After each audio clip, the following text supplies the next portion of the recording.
Porsche 911 Cup. Spec race car, track drive.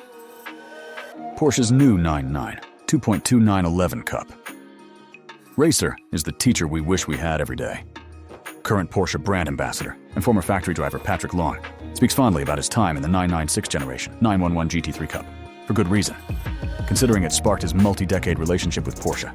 And while the majority of his career was spent driving a 911 of some variety, he praises the Cup car as a stepping stone that teaches aspiring racers skills that translate to just about any race car.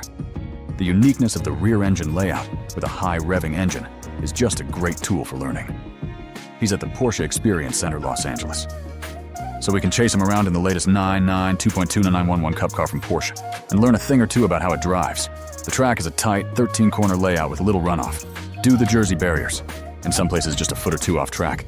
Make us think twice about really exploring the limits, less so with every passing lap. Driving a race car on track is such a different experience from a road car. A race seat and harness hold your body in place. This lets you focus more of your energy on the steering and threshold braking.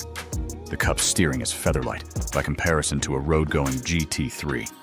While both the road and Cup cars offer great feedback, the race car has firmer everything. Bushings, springs, you name it, between your hands and the tires, which ups the quality and quantity of communication.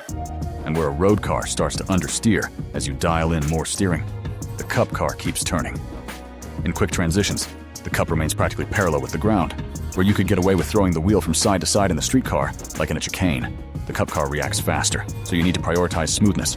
The engine and throttle response don't feel drastically different from a 911 GT3, which is to say, immediate and certifiably thrashing up to its maximum engine speed of 8,750 revolutions per minute. But the Cup car sheds about 200 pounds, and the engine gets a little bump to 512 horsepower from the road car's 502. So it feels like it builds speed quicker, though we're not sure that's actually true.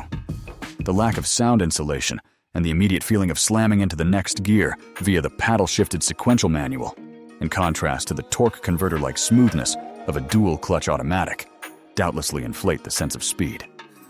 "You're probably eating me up in the braking," Long says, as if he has to apologize for not going quickly enough. His GT3 RS, our Rabbit, isn't a race car on race rubber.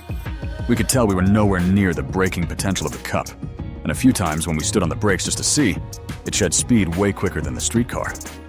The brake pedal, like those chassis and suspension bushings, is way firmer too.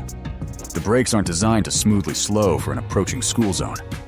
Porsche builds the Cup cars using the same body in white as the street GT3s. The engine is mostly the same as the recently updated road-going 4.0-liter flat six, save for a swap from individual throttle bodies to a single butterfly. As mentioned, in place of a dual-clutch auto or conventional manual is a 6-speed sequential manual with a noisy 4-plate racing clutch that rattles worse than your uncle's 95 F-150 you borrowed to move a couch. Shifting is handled exclusively by paddles. The Cup's fender vents look a bit like those found on a recent GT3 RS model, but they're larger. And a keen eye will notice the lack of a fuel filler door on the passenger side fender. The fuel filler is under the hood, where there's no trim, huge brake reservoirs, ducting to vent air over the car, and no storage. The doors are feathery carbon fiber with plastic windows. The inside of them is baby bottom smooth, except for a red node that you punch for the door release. The windows are fixed, so it's a welcome thing to have the newly standard AC, at least for US-bound Cups. There's, of course, all the interior safety stuff that race cars need. Full cage, race seat, 5-point belt, and window nets. Oh, and the fire suppression activation labeled E. We were warned not to press it by no fewer than 3 people, because it's right next to the main power and ignition toggles. The 911 dash and clutch pedal are the only interior bits we recognized from the road car. Folding into the race seat, the first thing you want to know is what all the buttons do. There are 12 on the wheel alone, including engine crank, radio, engage reverse, acknowledge radio or pit board communication, pit lane speed limiter, and wiper activation. We didn't find the need to tap the HB button to flash the high beams.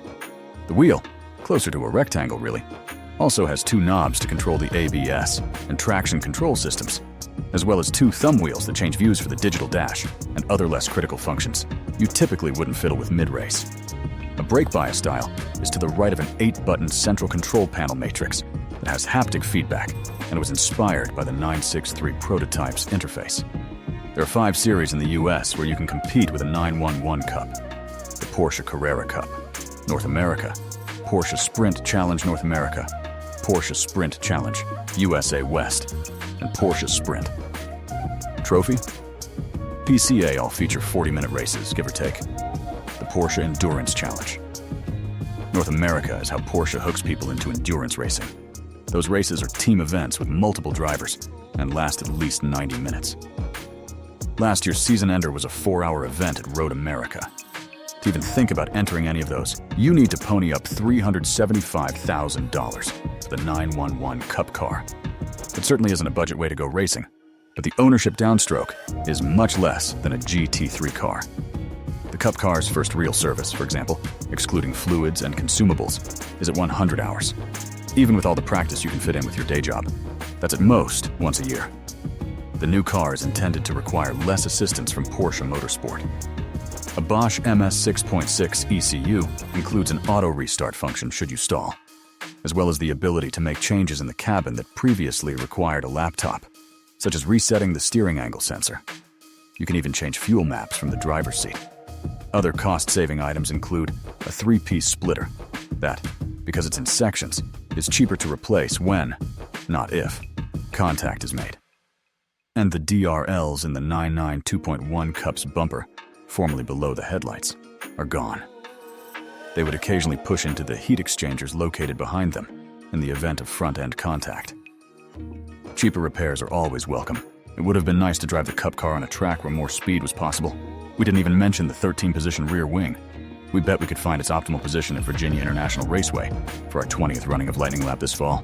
Maybe the Cup could teach us a thing or two down there as well.